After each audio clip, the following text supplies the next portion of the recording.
பத்மாவின் ஒரு சிறிய பதிவு வீடியோ பார்க்கலாம் வாங்க.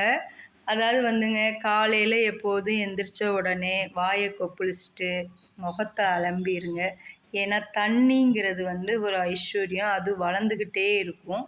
அதுக்கப்புறம் உப்பு ஜாடியை தொட்டு நீங்கள், ஏன்னா உப்பு ஜாடியில் லக்ஷ்மி தாயார் வசிப்பாங்கங்கிறது ஒரு ஐதீகம். அதை தொட்டு நீங்கள் வணங்குனீங்க. ஆனால் எப்போதுமே பணப்புழக்கம் உங்களை விட்டு வெளியில் போகாது. அந்த பணப்புழக்கம் ஒரு காரியங்களாக தான் செலவழியும். நமக்கு விரைய செலவுகள் ஆகாதுங்கிறது ஒரு ஐதீகம்.